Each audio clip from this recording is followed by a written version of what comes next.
Bonjour à tous. Donc on va commencer. Donc l'idée aujourd'hui, hein, c'est qu'on va parler de comment on fait du continuous delivery dans un monde de conteneurs et comment on peut faire des choses un peu fines comme du blue-green deployment ou du feature flipping. Alors je vais me présenter très rapidement. Je m'appelle Laurent Bernay, je suis consultant.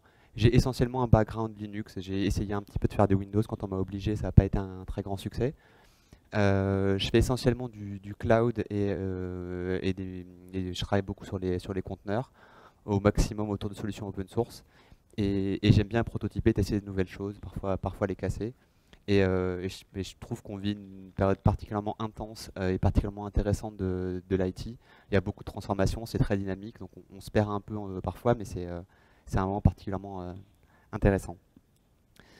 Donc, moi, je pense que la plupart des gens ici sont familiers avec ça, hein. Comment on fait pour passer de Docker du développement à la production? Donc, on commence par faire du déploiement en local en général sur son poste. Ensuite, on essaie d'intégrer Docker à l'écosystème d'intégration continue pour créer des images. Dans les choses qui sont un peu plus récentes, un peu plus complexes, il y a comment on fait pour déployer ces conteneurs en production quand on a des environnements avec un grand nombre de hosts. Et, euh, et ensuite, dans les sujets encore plus complexes, comment on fait du service discovery, donc comment on fait pour que dynamiquement les hosts et les services se trouvent les uns les autres. Donc on va parler de tout ça et à la fin, si tout se passe bien, parce que c'est beaucoup une démo, on verra comment avec tout ça on peut faire du blue-green et du feature flipping. Donc on va commencer la démo tout de suite. Donc ce que je vais faire, hein, c'est que j'ai une petite application qui va nous servir d'exemple pendant toute la démo. Donc j'espère que vous voyez à peu près au fond. Je peux essayer de mettre un peu plus gros. Ouais, le bleu c'est pas très grave. Donc voilà, donc j'ai une application en Python, hein, qui tourne en Flask. Et donc là, la première chose que je vais faire, c'est que je vais la builder. Euh, donc, euh, donc là, pas grand chose de notable. Donc oui, ça se build très vite puisque j'avais déjà buildé l'image. Alors juste sur les paramètres, un paramètre sur lequel je vais revenir très rapidement, hein, c'est que donc là l'image, je lui ai donné un tag avec un numéro de version. Donc ça c'est plus une best practice et vous verrez que c'est important dans la partie intégration continue de mettre des tags précis à vos images et pas d'utiliser juste latest qui est la solution de facilité. Et ensuite l'argument version ici, il sert à mettre un label sur l'image. Donc je vais vous montrer ce qu'on peut faire avec ça. Alors je vais aussi taguer ici l'image. Alors excusez-moi. Ouais, voilà. Donc on va faire voilà. Donc ce que je fais, c'est que je tag l'image avec latest, vous allez voir pourquoi juste après. Mais ce qui est important, c'est que vous pouvez toujours faire ça. Mais par contre, gardez bien quand même un tag de l'image qui représente la version, soit au sens sémantique, soit juste un numéro de commit. C'est souvent assez suffisant. Donc vous voyez là, je peux regarder mes images. Donc j'en ai plusieurs. Celles qui sont intéressantes, c'est les deux premières ici, hein. Donc vote avec le tag 0.1 et latest, qui correspondent à la même image, c'est le même hash. Alors, vous avez vu tout à l'heure quand j'ai fait le build, le paramètre qui est ici, le build arg avec version égale 0.1. L'intérêt de ça, c'est qu'ensuite, si on inspecte l'image, on a des labels qui nous permettront, dans le temps, de savoir à quoi sert l'image. Donc vous voyez ici, j'ai mis un ensemble de labels, hein. Donc l'application, ça s'appelle vote. Elle s'appuie sur un Python en version 2.7. Et la version, c'est 0.1. Et donc cet argument-là, si je vous montre le Dockerfile rapidement, ça doit être ça. Vous voyez ici, c'est les labels qui sont là. Et en fait, le paramètre qui est ici, c'est un paramètre qu'on passe au moment du build et qui permet non seul, et qui permet vraiment, dans le label de l'image, donc pas juste dans son tag, de mettre une version et de garantir qu'on saura, si on retrouve l'image dans le temps, plus tard, de savoir ce que c'est. Alors, une autre chose que je fais qui est intéressante dans le Dockerfile ici, c'est que je l'ajoute dans l'image. Alors pourquoi faire ça, hein? C'est que quand les images vont vivre dans le temps, assez fréquemment, on ne sait pas très bien comment on l'a construite. Et vous aurez des images dans vos repos qui auront 6 mois, 1 an. Et savoir exactement ce qu'il y a dedans et comment elle a été construite, c'est difficile. Donc c'est à ça que servent les labels et le fait d'ajouter le Dockerfile.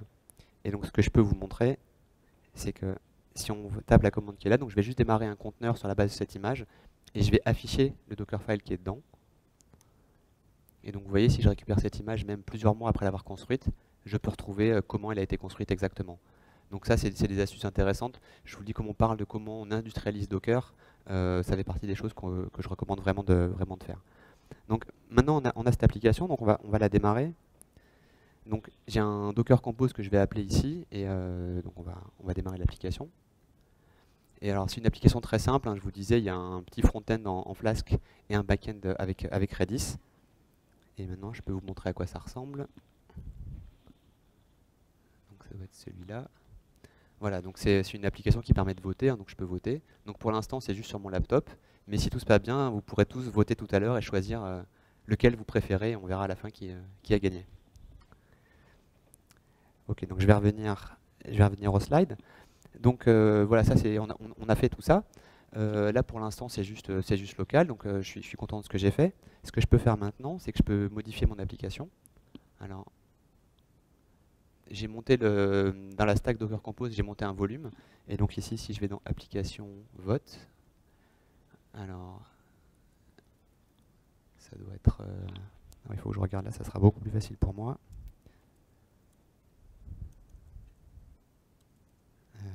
Pardon, ouais, c'est.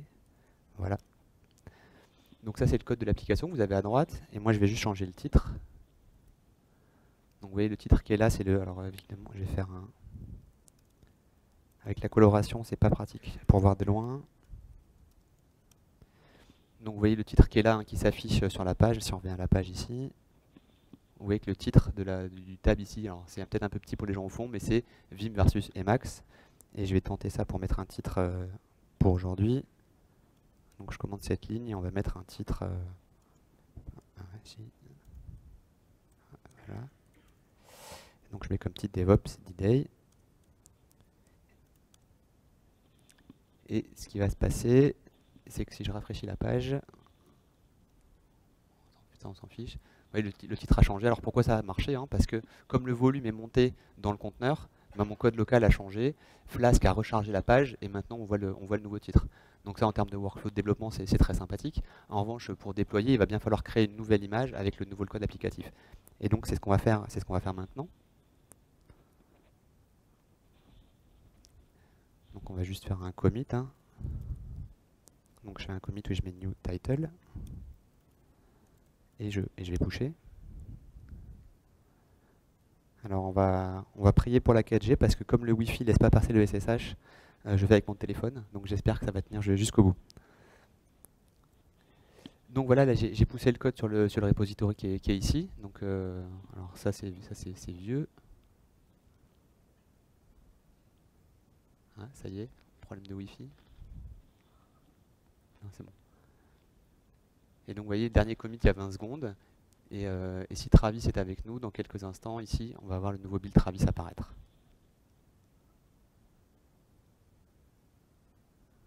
On va lui laisser quelques secondes. Quelle heure il est aux États-Unis? Ça va, il est encore un peu tôt. Normalement, ça devrait aller. Et donc là, on est en train de suivre le workflow qui est en bas. Donc j'ai poussé mon code sur GitHub. Il y a un fichier de configuration Travis et un lien avec Travis qui fait qu'on va, sur la base de ce commit-là, créer une nouvelle image. Et dans mon cas, on va la pousser sur un registry qui est ECR, qui est le registry d'Amazon, puisque comme toute la démo est sur Amazon, c'est pratique. Alors là, je fais rien de très poussé, mais bien sûr, normalement, dans Travis, c'est là qu'il y aurait les tests. Et c'est là qu'on pourrait intégrer les outils qui permettent de scanner l'image pour voir s'il y a des vulnérabilités, par exemple. Alors, est-ce que Travis est sympa avec nous? Ouais, ça y est. Donc vous voyez, ça y est, Travis est parti. Et donc ici, Travis a fait des choses. Donc vous voyez là, ici, Travis, il est en train d'installer des outils dont on n'a pas besoin tout de suite, mais dont on aura besoin tout à l'heure. Donc là, il installe la clé AWS. Pourquoi? Parce qu'il va falloir se loguer sur ECR, enfin sur Amazon, pour pousser des choses dans ECR. Voilà, donc ça c'est terminé. Et juste après ça, on devrait voir le build Docker se lancer. J'espère qu'on va voir ça rapidement. C'est pareil, ça doit être dur au fond. Je vais essayer de mettre un peu plus gros. Voilà, donc ça y est, le build de Docker est parti. Donc ce que j'ai fait tout à l'heure sur mon laptop en local, c'est en train d'être fait par Travis. Donc l'image est en train d'être créée. Donc là, c'est l'installation des requirements Python. Et là, vous voyez, l'image a été taguée avec les premiers caractères du commit. On l'a tagué avec le repository ECR d'Amazon. Donc ça, c'est le repository Amazon. Et ensuite, juste après ça, il devrait y avoir un push. Donc vous voyez ici, il y a le push de l'image vers Amazon. Là, je pense que c'est parce que c'est terminé qui m'a fait ça. Voilà. Donc là, ça y est, tout est terminé. Et si on va ici sur ECR, donc le repository d'image d'Amazon, on va voir ici dans la partie dans vote, vous voyez que là il y a une nouvelle image qui vient d'être créée à l'instant à 14h58 et qui vient d'être poussée avec le tag qu'on a vu tout à l'heure. Et j'ai aussi tagué latest, mais le plus important c'est cette partie-là. Donc là, c'est bien, on a vu comment on était capable de créer une image avec, automatiquement avec un outil d'intégration continue. Et ce qu'on va voir par la suite, c'est voir comment on peut se servir de tout ça pour faire du déploiement continu et mettre à jour notre application. Donc ce qu'on va faire maintenant, c'est qu'on va construire un environnement sur Amazon. Donc on va construire l'environnement qui est là, que je vais y revenir dans un instant. Je vais juste le lancer parce que ça prend un tout petit peu de temps. Donc on va venir ici. Alors je peux supprimer ça déjà. Donc on n'a plus besoin de l'application qui est là. Et donc ce que je vais faire, c'est que je vais aller dans un répertoire qui s'appelle Terraform et je vais construire le VPC. Donc pour les gens qui ne sont pas familiers avec Terraform, un Terraform c'est un outil qui permet d'écrire de l'infrastructure avec du code, comme CloudFormation sur Amazon. Et là en fait j'ai décrit tout mon VPC avec Terraform et en lançant cette commande, on va construire le VPC que je vous ai montré derrière.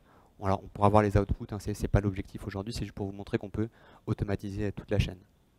Donc je vais juste attendre les premières constructions. Donc là, il va lire des métadatas sur Amazon, par exemple le nom de l'AMI qu'on utilise pour le bastion, qui est la machine à laquelle on va se connecter. Et ensuite, voilà, là, il construit des ressources. Donc il construit le VPC, les subnets. Et si on revient au slide, on va construire tout ça, hein. Donc on va construire, on va utiliser les 3 zones de disponibilité d'Amazon.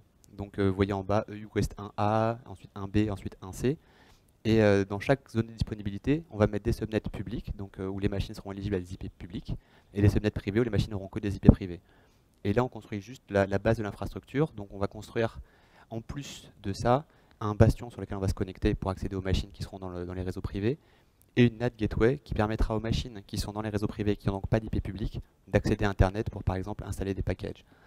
Donc ça prend quelques instants à construire. Ça devrait aller quand même assez vite. Donc vous voyez, tout est en train de construire ici. Et si on va dans la console Amazon, on peut voir ça maintenant. Donc je vais...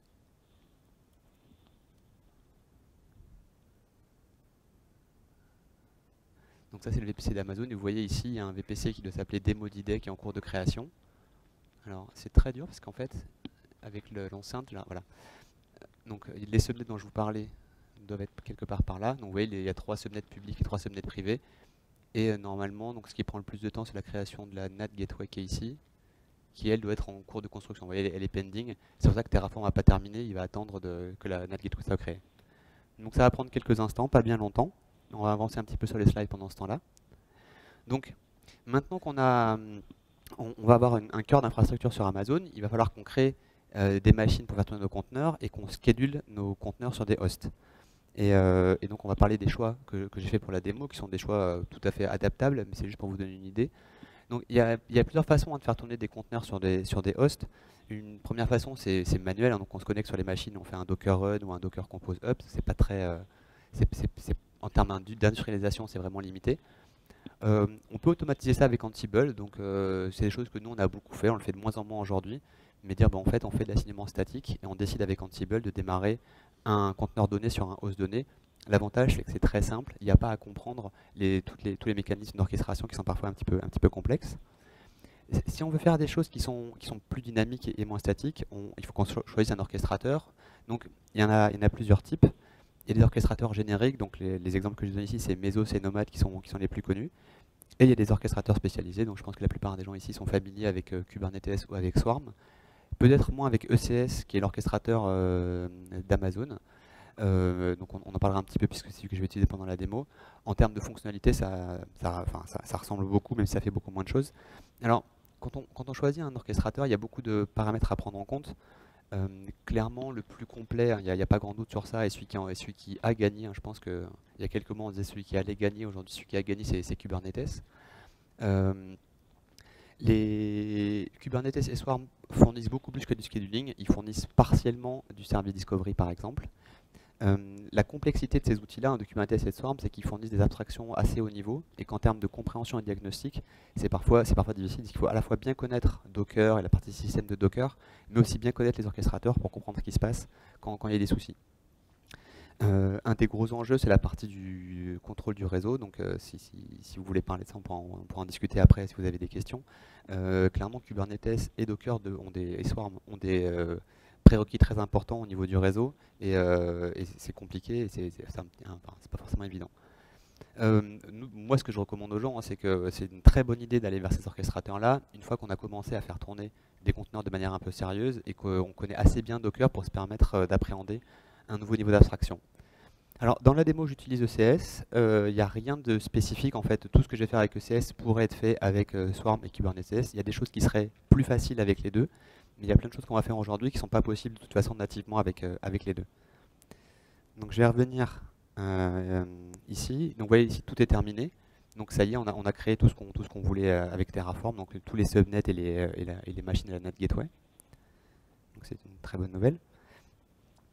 Ce qu'on va faire maintenant, c'est qu'on va parler un petit peu de service discovery. Donc, le service discovery, c'est comment les conteneurs se trouvent les uns les autres. Donc, dans l'exemple que j'ai représenté ici, vous avez une application qui tourne sur un nœud, qui a été schedulée sur un nœud par un orchestrateur, par exemple, et un service Redis qui a été schedulé sur un autre. Et c'est le cas de notre application. Et l'idée, c'est comment l'application va trouver Redis. Donc, il y a plein de façons de faire ça. La façon la plus simple, si on utilise Ansible par exemple, hein, c'est de modifier le etc host pour mettre l'information de l'IP du host sur lequel tourne Redis dans l'application. Donc vous voyez l'exemple à droite, hein, ça se fait très bien. Mais alors évidemment, si jamais on décide de bouger le host, il faut reconfigurer et redémarrer l'autre conteneur, ce qui n'est pas génial. On peut s'appuyer sur celui de l'orchestrateur, hein, donc Kubernetes et Swarm fournissent ça. Alors je disais un peu partiellement, on pourrait entrer dans le détail, on ne va pas faire ça maintenant parce que c'est un peu long. Mais ce qui est important de retenir, c'est que les deux ont des prérequis très importants sur la partie du réseau et très intrusifs, puisqu'ils utilisent tous au bas niveau des choses assez complexes, au niveau des overlays, au niveau de la façon de faire du proxying, et d'IPtables ou d'IPVS dans le cas de Docker. Alors, on peut aussi utiliser, c'est ce qu'on va faire aujourd'hui, un service externe pour le service Discovery. Donc pour ceux qui étaient là ce matin et qui ont vu la présentation de Luc, on va aussi utiliser Consul. Alors pas tout à fait dans le même use case, mais on va aussi utiliser Consul. L'intérêt d'utiliser un service externe, c'est que on peut faire beaucoup plus de choses et surtout on peut l'intégrer à un écosystème qui n'est pas conteneurisé et donc on peut à la fois avoir des workloads qui sont dans des conteneurs et d'autres qui ne le sont pas et qui vont pouvoir communiquer entre eux facilement. Alors évidemment, le défaut principal, c'est que ça fait un outil de plus à gérer et qui devient vraiment cœur de l'infrastructure, donc il faut être très prudent. Et donc ce qu'on va faire tout de suite, c'est qu'on va créer le cluster Consul. Donc vous vous rappelez tout à l'heure, on va faire exactement la même chose, mais au lieu de créer un VPC cette fois, on va créer un cluster Consul. Voilà, c'est la même commande. Donc c'est pareil, là j'ai une stack Terraform qui décrit l'ensemble du cluster. Et en fait, ce qu'on est en train de construire, c'est ce qui est en jaune sur le schéma. Alors je ne sais pas si ça apparaît vraiment jaune ici. Donc on va construire 3 serveurs Consul. Donc dans Consul, les serveurs, c'est des nœuds qui portent les données et qui vont synchroniser les données et garantir la haute disponibilité des données. Et on va aussi démarrer un agent. Donc vous voyez la petite machine qui est en haut, il y a marqué UI. Et cet agent, en fait, lui, ça sera juste un client du cluster. Donc il peut faire du cache sur les informations du cluster. En revanche, il ne stocke pas de data. Il fait du caching pour des raisons d'efficacité. Mais par contre, il ne participe pas au quorum data. Et donc s'il tombe, il n'y a aucun impact sur le cluster. Donc ça va prendre quelques instants à créer. Normalement, ça va assez vite. On va voir où ça en est. Donc vous voyez, les machines sont en train de se créer là. On va aller voir dans la console. Donc vous vous rappelez tout à l'heure, il n'y avait pas beaucoup de machines qui tournaient. Maintenant, il va y en avoir un peu plus. Donc vous voyez ici, alors, les machines qui sont en bas ici, c'est des machines qui n'ont rien à voir avec la démo d'aujourd'hui, qui ne sont même pas dans le même VPC. Le bastion, c'est celui qu'on a créé tout à l'heure. Et ensuite, il y a ces 4 machines-là, donc les 3 serveurs Consul en haut. Alors, je pense qu'au fond, ça doit être dur. Voilà. Donc il y a les 3 machines Consul ici, il y a les 3 serveurs et l'agent qui est là. Donc on va laisser ça se créer. Je vais me connecter sur le bastion justement pour voir que tout se passe bien. Donc vous voyez, donc là je me suis connecté en SSH à droite ici là sur le bastion. Et je vais juste vous montrer ce que j'ai fait quand je me suis connecté. C'est que, ah oui, alors évidemment avec Tmux ça se voit pas très bien. Donc vous voyez dans la commande qui est là, je vais tunneler le trafic Consul vers l'agent, parce que l'agent tourne dans un réseau privé. Okay, donc comme par défaut, Consul n'a pas de sécurité, je ne voulais pas exposer l'agent Consul sur Internet. Donc je me connecte, je tunnel en SSH l'accès à l'agent Consul. Et donc maintenant sur mon host, quand je vais me connecter au port 8500, je vais accéder à l'agent Consul. Donc alors je ne sais pas si les machines sont encore prêtes, donc on va le tester assez vite. Donc alors c'est EC2. Donc là je me connecte sur une des machines ECS, pardon Consul. Alors Consul 0 par exemple. Ouais, c'est une bonne nouvelle. Ah tiens. Ok, donc pourquoi? Alors ça c'est le forwarding d'agent qui n'a pas marché. Donc, je vais voir si je l'ai. Ok. Donc, ça devrait marcher normalement. Ah oui, non, pardon. Les machines Consul, elles doivent tourner, ça doit être des Ben alors, non, tiens. Bon, c'est l'effet démo, hein, bien sûr. Ok. Alors, ok. Donc je vais pas me connecter à la machine. Vous allez me faire confiance. On va aller voir avec l'UI. Et je vais essayer de trouver pourquoi il s'est passé ça juste après. Donc ici, là, donc ce que je vous disais, hein, c'est que j'ai forwardé le port 8500 local ici. Ah, alors tiens, ça c'est pas très bon signe. Alors, bon évidemment c'est une démo, donc je vais essayer de bien lire les logs cette fois.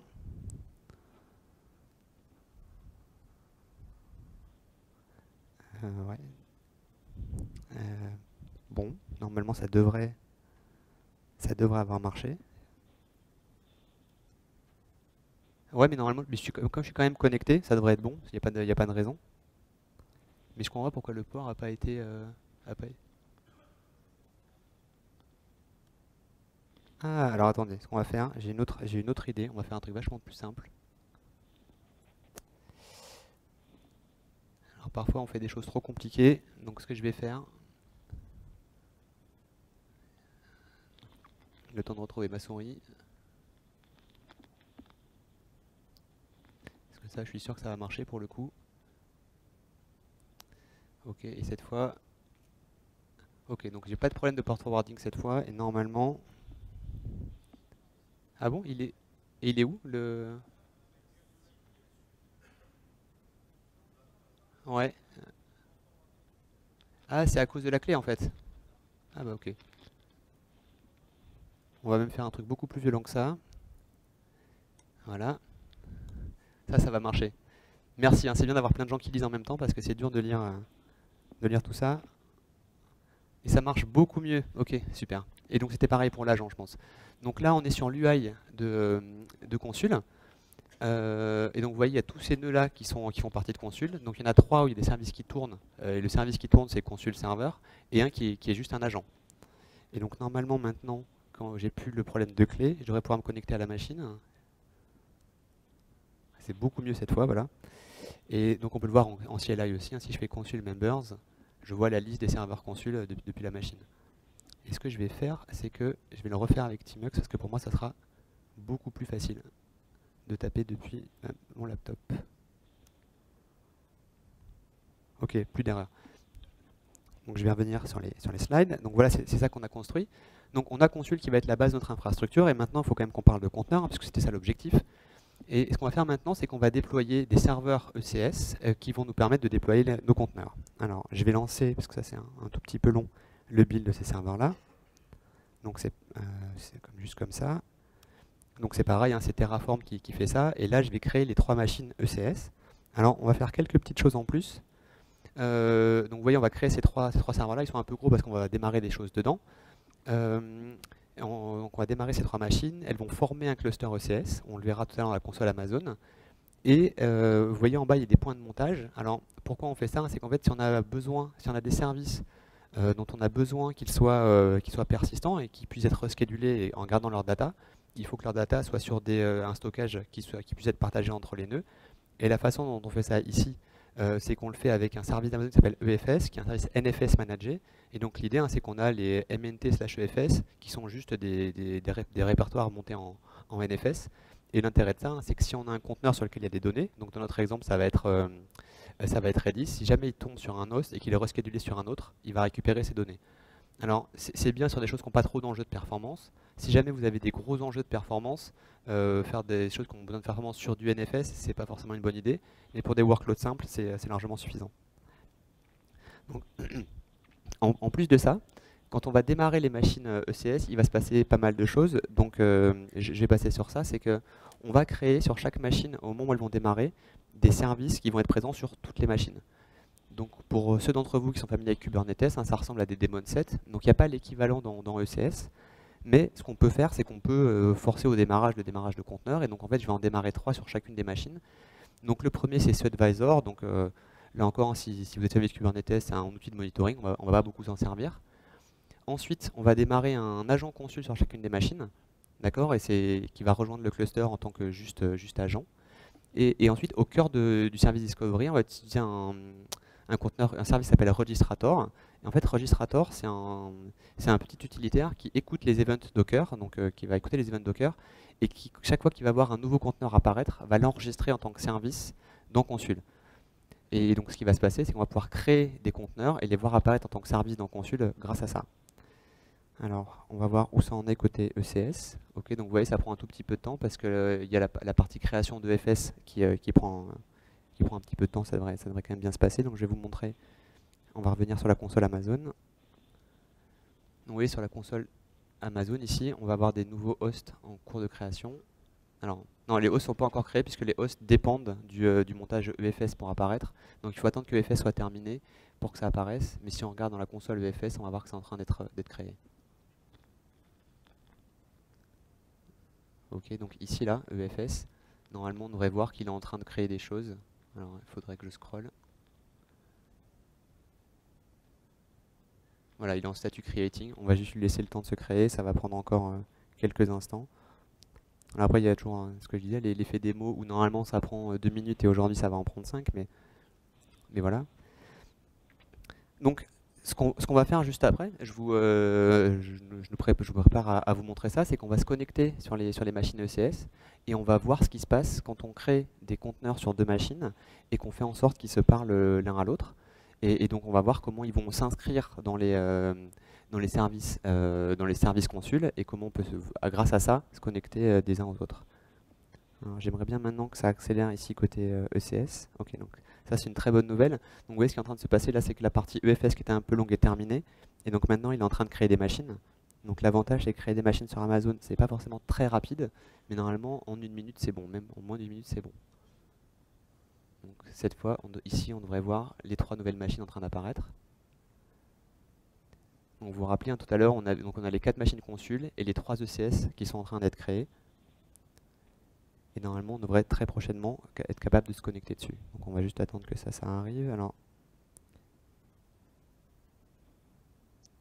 je me demande si je peux pas vous montrer autre chose en attendant. Oui, je vais en profiter. Alors, normalement, je voulais parler de ça après, mais je vais en parler maintenant. Alors, ECS, ça ressemble vraiment beaucoup en termes de philosophie pour les objets simples à ce qu'on peut avoir dans Swarm ou dans Kubernetes. Donc, une task, c'est un conteneur qui tourne et on peut démarrer une task tout seul. Alors, quand je dis c'est un conteneur qui tourne, en fait, ça peut être un ensemble de conteneurs qui vont toujours être schedulés ensemble. Et on peut voir ça comme similaire au pod Kubernetes, à la différence que chacun va être dans ses namespaces complètement isolés, là où dans Kubernetes, tous les conteneurs d'un pod partagent le réseau et partagent les volumes. Là, il faut imaginer ça plus comme un Docker Compose local. Un service, alors pour le coup ça ressemble plus à un réplica set plus un service dans le monde Kubernetes, c'est un ensemble de tasks, similaires qui vont être schedulés par ECS sur différents hosts. Et donc ECS va essayer de faire des choses un peu fines, par exemple garantir que plusieurs tasks du même service ne tournent pas sur le même host pour assurer de la résilience et même ne tournent pas sur le même ASI. Et dans notre cas tout à l'heure, on va démarrer certains services une seule fois, donc par exemple Redis, et d'autres, dans le cas de notre reverse proxy, on va en démarrer 2. En termes de persistance, je vous ai expliqué tout à l'heure, il n'y a rien pour faire ça nativement dans ECS, là où il y a des plugins dans Kubernetes pour le faire, et donc dans notre cas, on utilise EFS. Donc je reviens là, donc on en était là, et normalement maintenant c'est bon. Donc ça, les machines ont toutes démarré, et si on revient sur Consul cette fois, on devrait voir de nouveaux services. Donc déjà de nouveaux nœuds. Alors, voilà, donc vous voyez qu'il y a de nouveaux nœuds ici. Donc il y a les 4 nœuds consul tout à l'heure, et il y a les 3 serveurs ECS qui sont apparus parce qu'il y a des agents qui tournent dessus.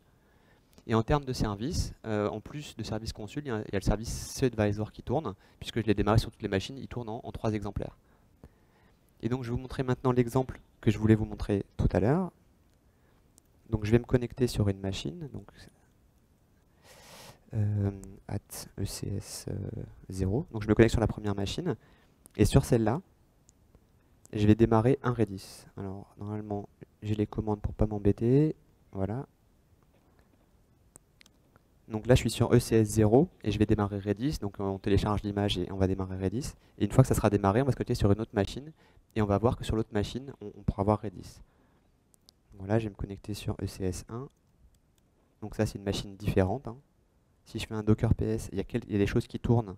Alors c'est difficile à lire, mais faites-moi confiance, il n'y a pas Redis qui tourne, il y a cAdvisor, Registrator, Consul qui tourne et l'agent Amazon, l'agent ECS, mais il n'y a pas Redis.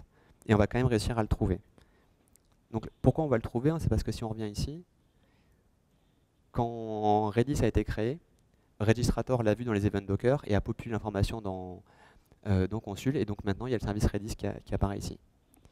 Et donc, c'est un peu magique, c'est que maintenant, si je vais là et que je fais ping Redis, alors, c'est pas ping Redis, c'est ping Redis.service.consul. Ok, perdu, c'est pas ça. C'est peut-être... Bah si, normalement ça devrait marcher ça. Ah oui, pardon. Depuis la machine ça veut rien dire, j'ai oublié de quelque chose, c'est qu'il faut que je démarre un conteneur, hein. Donc là je démarre un conteneur. Donc je démarre un conteneur Alpine et ce que je lui passe, c'est je lui dis comme DNS, utilise ce DNS là. Et en fait cette IP là, c'est l'IP qu'a bindé Consul, d'accord, l'agent Consul. Donc je l'ai démarré dans le network namespace du host. Et ça vous savez c'est l'IP du bridge Docker. Donc comme ça l'IP est fixe. Et donc depuis cette image Alpine, j'utilise Consul comme DNS et cette fois, pour le coup, ça devrait marcher. Alors j'espère, c'est toujours l'effet démo. Redis.service.consul. Voilà, donc là vous voyez, j'appelle juste Redis et comme on utilise Consul comme DNS, et ben le Consul va répondre l'IP du nœud qui porte Redis, sachant que s'il y en avait plusieurs, on pourrait en voir plusieurs. Je reviens ici, hein, donc c'est ce qu'on vient de montrer ici, donc je vais juste faire le ménage dans les conteneurs, ça sert à rien de garder tout ça. Donc celui-là il est détruit, je vais aller sur ECS0 et je vais détruire le Redis qui est là parce qu'il sert à rien. Ok, j'espère que j'ai détruit le bon. Et donc ce qu'on va faire maintenant, c'est qu'on va déployer notre application. Donc on ne va pas tout de suite déployer les front-end. Ce qu'on va déployer d'abord, c'est les back-end. Donc le back-end le plus naturel, c'est le Redis que vous voyez à droite, qui va utiliser un volume qui est sur EFS.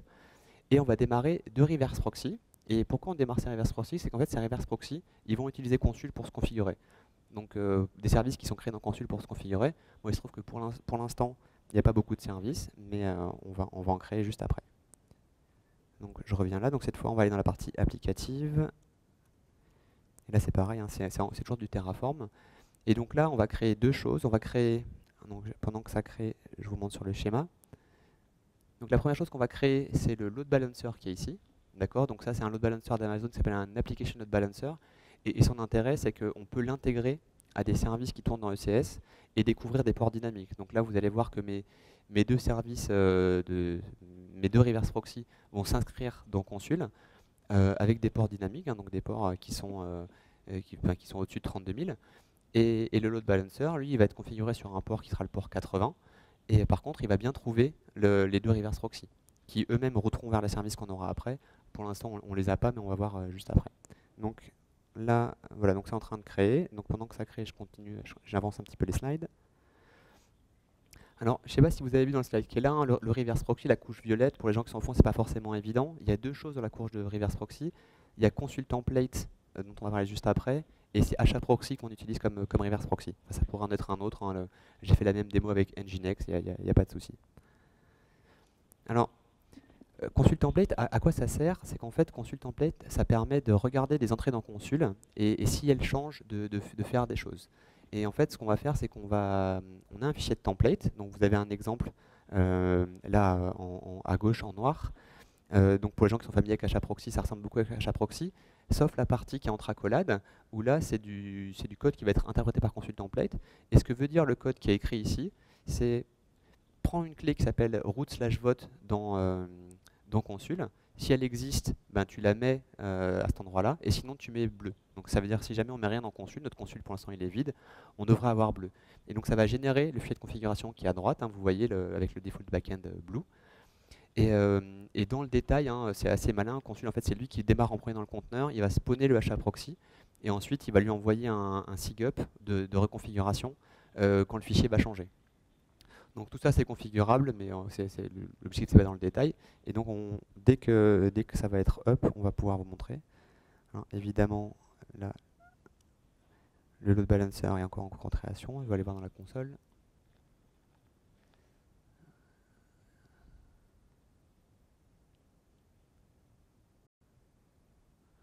donc ça c'est le load balancer qu'on est en train de créer.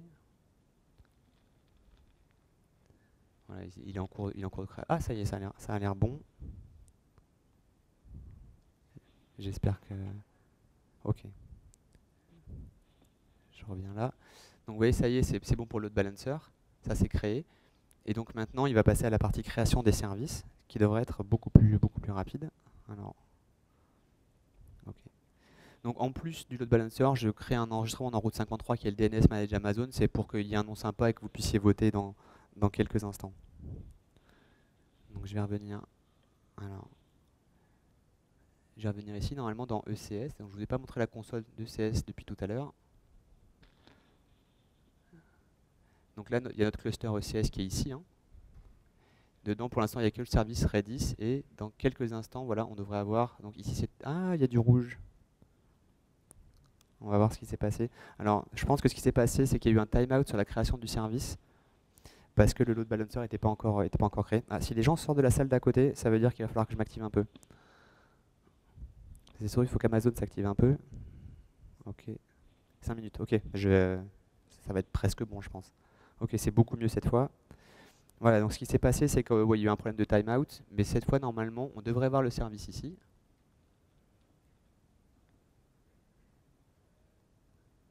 Voilà, vous voyez, maintenant, il y a le service HAProxy qui tourne. Et cette fois, si on se connecte à cette URL-là, alors, ok, donc ça veut dire que pour l'instant, le load balancer n'a pas réussi à trouver le HAProxy, mais dans un instant, ça devrait très bien se passer.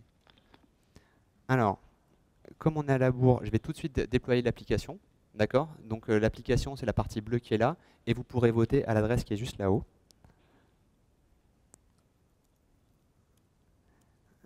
Front-end et blue.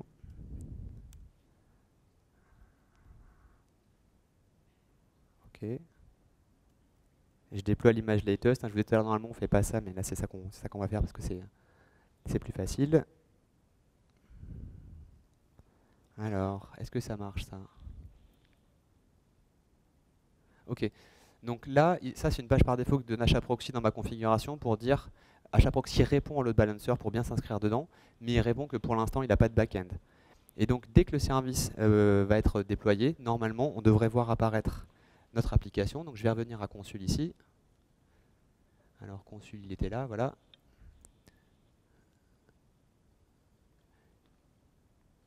Donc, vous voyez maintenant qu'on a le service HAProxy qui est là, et on a même le service VoteBlue qui est déployé. Et normalement, le reverse proxy a été configuré automatiquement pour afficher l'application. Voilà, bah, savez-vous, il y a déjà des gens qui ont voté. Moi, je vais voter pour VI aussi, voilà. Donc l'adresse, hein, je remets l'adresse pour ceux qui ne l'ont pas vu, c'est dday.awsdemo.d2-si.eu. Donc voilà, vous pouvez voter. Et donc ce qui s'est passé, hein, c'est comment HAProxy a trouvé mon conteneur. En fait, il y a un template HAProxy qui est parsé par Consul Template qui va aller lire l'ensemble, la description du service VoteBlue dans Consul et qui sur cette base-là va créer ces lignes-là. D'accord. Donc si j'ajoutais un nœud dans le service, enfin, si le service, au lieu d'avoir 2 composants, en avait 3, eh ben, il créerait automatiquement la 3e ligne et il reloaderait HAProxy. Alors, si jamais on voulait faire une nouvelle version de l'application, eh ben, c'est ce qu'on va faire tout de suite. On va déployer la partie verte. Alors, je vais revenir ici. Donc, je vais faire un git reset. Donc, je vais récupérer le code de la branche green. Alors, c'est pas ça la commande?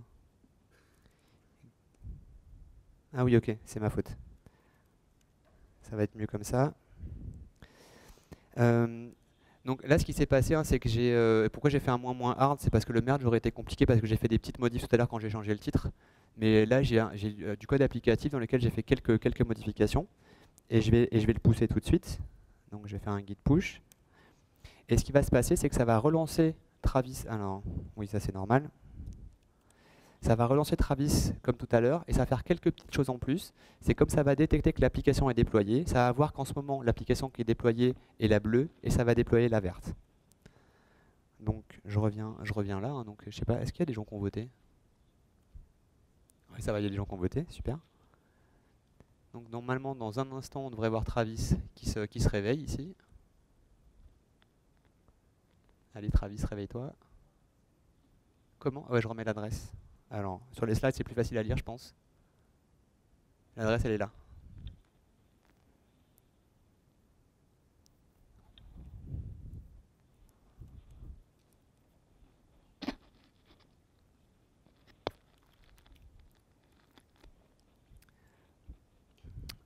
Ok, allez, Travis, s'il te plaît, sois sympa. Voilà, donc Travis a démarré. Il va faire la même chose que tout à l'heure, et en plus, il va déployer une nouvelle version de l'application. Donc c'est tout ça, voilà.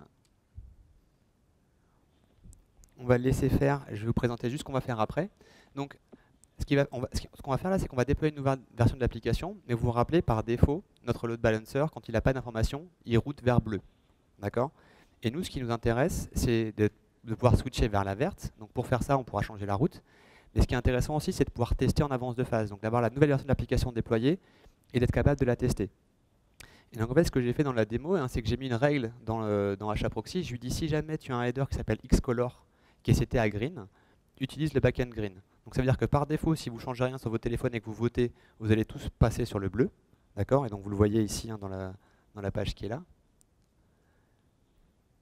Vous voyez en bas ici, il y a marqué Served by Stack Blue. OK.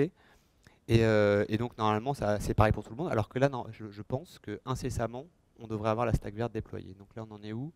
On est en train de pousser l'image. Et après, il y aura juste à déployer la version green de l'application.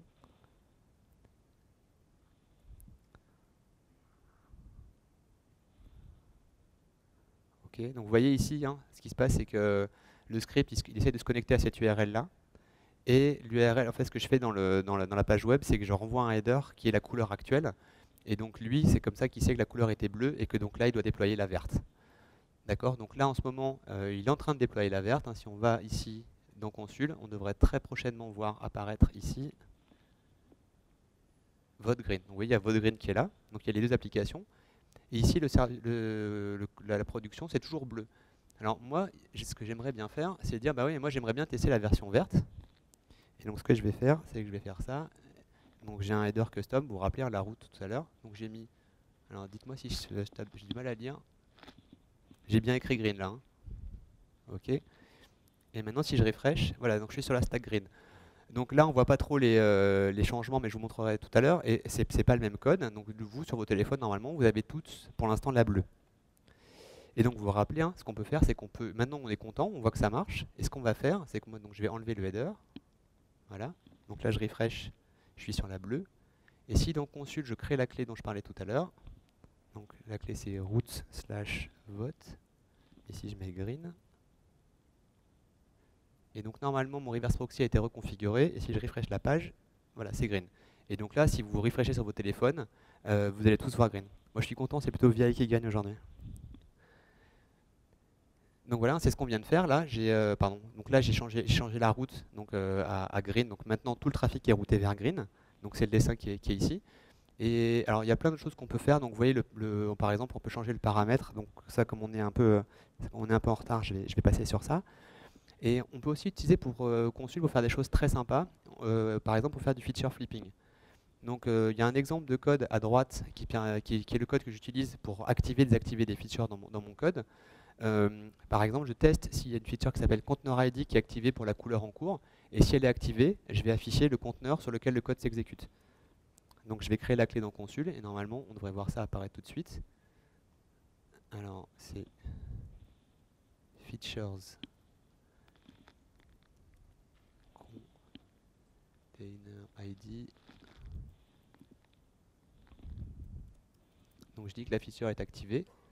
Et normalement si je refresh la page, vous voyez, il y a ça qui a changé ici. Hein. On est bien toujours sur la stack green et c'est ce conteneur là qui nous a servi. Et vous voyez, il y en a plusieurs, donc normalement ça va changer. Ouais, ça change régulièrement. Donc voilà, on peut s'en servir pour plein de features. Hein, donc j'en ai une autre que j'utilise là pour la démo. Donc je peux faire features. Donc